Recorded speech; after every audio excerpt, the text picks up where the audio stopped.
Please be seated. Veuillez vous asseoir.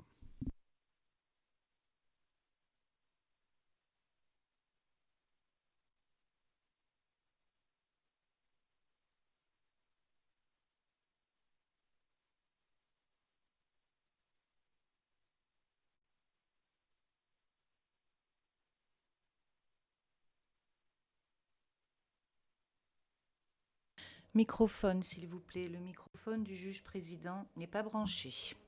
La greffière d'audience. Bonjour, Monsieur le Président. La situation au Darfour, Soudan. Dans l'affaire Le procureur contre M. Ali Mohamed Ali Abdal Al-Rahman, référence de l'affaire ICC 02 05 01 20, et nous sommes en audience publique. Le micro du président n'est pas branché. Le micro du juge n'est pas branché. Les interprètes n'entendent pas le juge.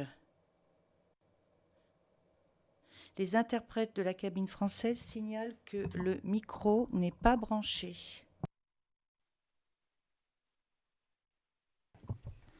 Should I start from the beginning? Yes. Le juge, dois-je recommencer? Ah d'accord, très bien.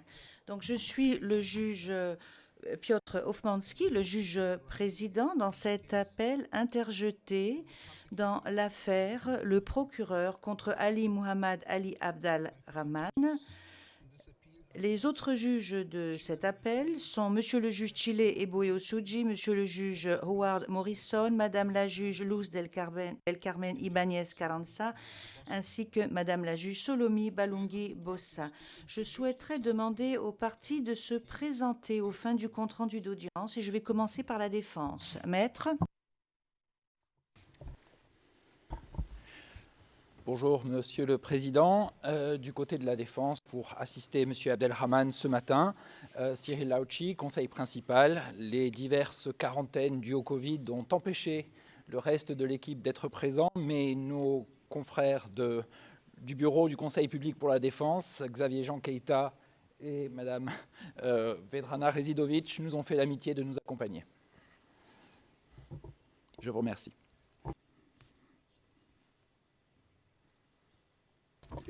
Thank you. Bonjour.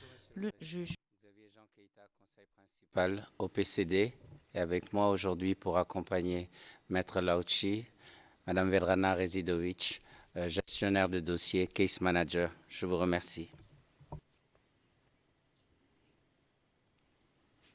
Thank you. And the office of the prosecutor. Le juge, je vous remercie. Qu'en est-il du bureau du procureur?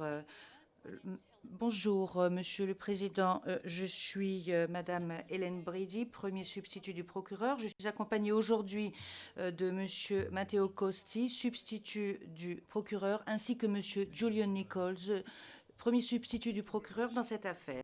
Le Président, je vous remercie et je constate au fin du dossier la présence dans le prétoire de M. Abd al-Rahman. Aujourd'hui, la Chambre d'appel va prononcer son arrêt dans l'appel interjeté par M. Abd al-Rahman contre la décision de la Chambre préliminaire de décision prise le 14 août 2020 et décision intitulée « Décision relative à la requête de la défense aux fins de mise en liberté provisoire ». Ceci est un résumé et seul fera foi l'arrêt écrit de la Chambre d'appel. Cet arrêt écrit sera communiqué à la suite de cette audience avec une opinion individuelle émise par Madame la juge Ibáñez Carranza. Avant d'aborder le cœur de cette audience, je note que le 5 octobre 2020, le Conseil de M. Abd al-Rahman a déposé une requête par laquelle il demandait que M. Abd al-Rahman soit autorisé, de préférence avant le prononcé de cet arrêt, à observer une minute de silence, et ce à la mémoire des victimes du conflit armé au Darfour, au Soudan. L'objectif de l'audience d'aujourd'hui est de prononcer le résumé de l'arrêt de la Chambre d'appel suite à l'appel interjeté par M. Abd al-Rahman contre la décision de la Chambre préliminaire, décision rendue eu égard à sa demande aux fins de mise en liberté provisoire. En ces circonstances, la requête présentée le 5 octobre par M. Abd al-Rahman est rejetée in limine. Je vais maintenant aborder le résumé de cet arrêt et je vais présenter rapidement un rappel de la procédure. Le 14 août 2020, la Chambre préliminaire préliminaire a rejeté la requête présentée par M. Abdelrahman aux fins d'une mise en liberté provisoire sur le territoire de l'État hôte en attente d'être jugé, et ce conformément à l'article 60, paragraphe 2 du statut. Et j'appellerai cette décision la décision contestée, et cette décision est l'objet même de l'appel de M. Abdelrahman. La décision contestée se fonde sur la conclusion de la chambre préliminaire, suivant laquelle le maintien en détention de M. Abdelrahman semble nécessaire pour garantir que l'enquête ou les procédures judiciaires devant la Cour ne fassent pas l'objet d'obstruction ou ne soient pas mises en danger. À cet égard, la chambre préliminaire a considéré, premièrement, l'écriture de la procureure par laquelle elle a indiqué qu'elle n'était pas encore en mesure de protéger les témoins au Darfour. Deuxièmement, les rapports de menaces qui auraient été prononcés par M. Abdelrahman et ses partisans à l'encontre de militants des droits de l'homme. Et troisièmement, le poste de haut rang qu'aurait détenu M. Abdelrahman au Darfour, ses liens avec ses partisans et la probabilité qu'il a toujours des partisans qui pourraient avoir accès aux témoins actuels ou potentiels. De surcroît, la chambre préliminaire a conclu que tout risque pour l'enquête, les procédures judiciaires et la sécurité des témoins ne seraient pas suffisamment atténués par des conditions qui seraient imposées en cas de mise en liberté provisoire. En outre, la chambre préliminaire a conclu qu'aux fins de sa décision, elle ne considérait pas nécessaire de demander les observations de l'État hôte. M. Abdelrahman a déposé son mémoire en appel le 19 août 2020 et la procureure a déposé sa réponse le 31 août 2020. M. Abdelrahman demande à la Chambre d'appel d'annuler la décision contestée, d'ordonner sa mise en liberté provisoire sur le territoire de l'État hôte sous réserve de conditions pertinentes et d'ordonner, je cite, le commencement ou le début immédiat des consultations avec le pays hôte. Fin de la citation. À cette fin, M. Abdelrahman soulève 5 moyens d'appel auxquels je vais m'intéresser l'un après l'autre. Mr. Abdelrahman submits inter alia that the pretrial chamber erred in relying on the prosecutor's inability to protect her witnesses in Darfur.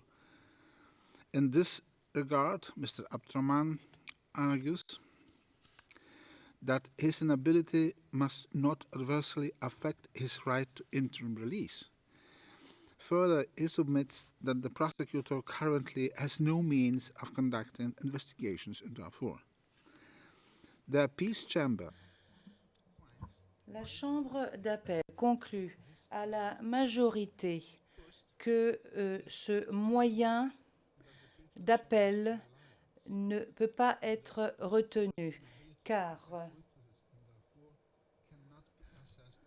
la Chambre préliminaire s'est appuyée sur l'aptitude ou la capacité de l'accusation à protéger les témoins au Darfour, et cela ne peut pas être analysé de façon isolée. Cela parce que,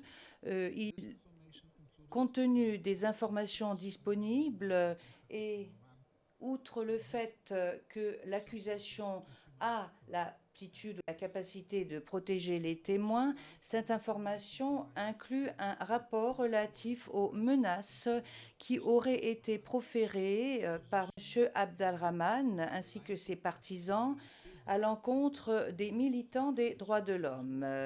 Cela s'appuie également sur les informations fournies dans deux mandats d'arrêt au sujet du poste ou de la position de M. Abdelrahman et du fait qu'il est vraisemblable qu'il a toujours des partisans qui pourraient avoir accès aux témoins actuels et potentiels. Deuxièmement, la Chambre d'appel conclut que la Chambre préliminaire, lorsqu'elle a considéré le manque de capacité allégué par le procureur,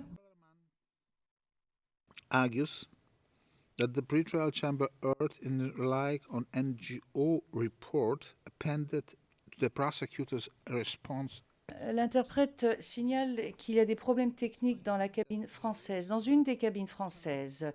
Deuxièmement, la Chambre d'appel conclut que la Chambre préliminaire a, lorsqu'elle a considéré le manque de capacité alléguée du procureur à protéger les témoins au Darfour, a agi conformément à son obligation en application de l'article 68 du statut qui est d'assurer la protection des victimes et des témoins. J'aborde maintenant le deuxième moyen d'appel. Monsieur Abdelrahman fait valoir que la Chambre préliminaire a commis une erreur lorsqu'elle s'est appuyée sur un rapport d'une ONG qui est présenté en annexe à la réponse du procureur. Il s'agit de l'annexe 3 et suivant lequel il semblerait que M. Abdelrahman et ses partisans ont menacé des militants des droits de l'homme. La Chambre d'appel conclut que, contrairement à l'argument présenté par M. Abdelrahman, la Chambre préliminaire n'a pas commis d'erreur de droit eu égard à la norme appliquée lorsqu'elle s'est appuyée sur l'annexe 3. Elle fait également remarquer que l'écriture de M. Abdelrahman, suivant laquelle l'annexe 3 est la seule base sur laquelle s'est appuyée la Chambre préliminaire pour parvenir à sa conclusion, semble se fonder sur une lecture erronée de la décision contestée. À cet égard, je rappelle que pour parvenir à cette conclusion, la Chambre préliminaire s'est appuyée sur différents facteurs, ce qui signifie que toute limite relative à la valeur des éléments de preuve qu'aurait pu avoir l'annexe 3, s'il était pris en considération de façon isolée, ne sont pas pertinentes. La Chambre d'appel conclut également que la décision contestée n'a pas fait l'objet d'un impact de la part d'erreurs factuelles qui auraient été commises à cet égard. J'en viens maintenant au troisième moyen d'appel. Monsieur Abdelrahman fait valoir que la conclusion de la Chambre préliminaire qui consiste à le maintenir en détention constitue un risque inacceptable puisqu'il pourrait exercer des pressions sur les témoins et que cela correspond à une erreur de fait et de droit parce que cela n'a pas pris en considération toute une série de facteurs. À cet égard, la Chambre d'appel, la Chambre préliminaire,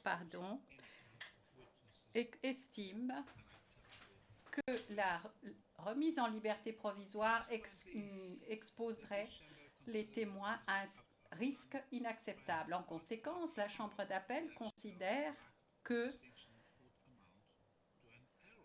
M.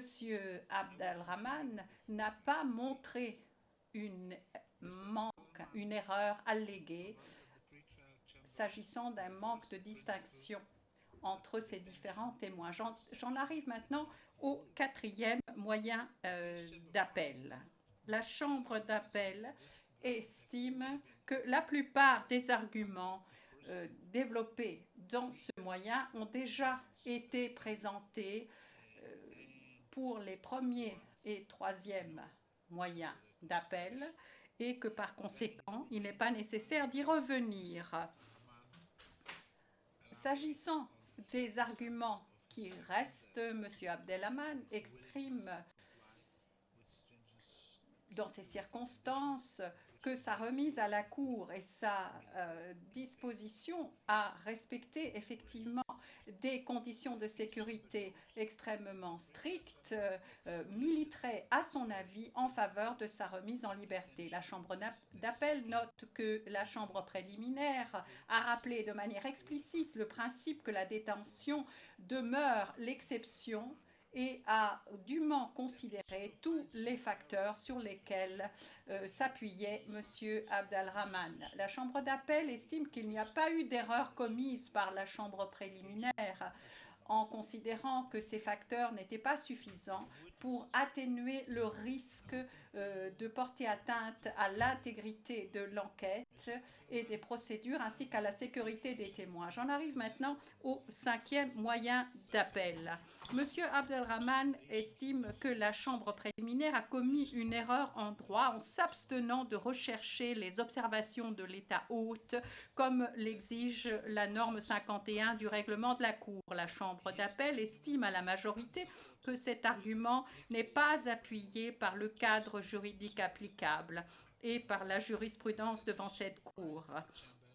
La Chambre d'appel estime qu'une chambre devant statuer sur une requête en remise en liberté provisoire, alors que cette requête n'a aucune chance d'aboutir, n'a pas l'obligation, d'une manière générale, de demander à l'État hôte ses observations, l'État hôte ou l'État sur le territoire duquel cette demande de mise en liberté provisoire est recherchée. Enfin, dans un appel en application de l'article 82.1a du statut, la Chambre d'appel peut confirmer, infirmer ou amender la décision contestée. En la présente affaire, étant donné que la Chambre d'appel a rejeté les 5 moyens d'appel, il est approprié de confirmer la décision contestée. La juge Ibáñez Carranza attache en annexe une opinion séparée sur les questions ayant trait à la requalification des erreurs alléguées présentées par M. Abdelrahman au premier moyen d'appel et sur l'interprétation de la norme 51 du règlement de la Cour, argument défendu dans le 5e moyen d'appel. Ceci nous amène au terme du résumé de l'arrêt de la Chambre d'appel. J'aimerais remercier les sténotypistes, les interprètes et tous les collaborateurs du greffe pour leur précieuse assistance aujourd'hui. L'audience est levée.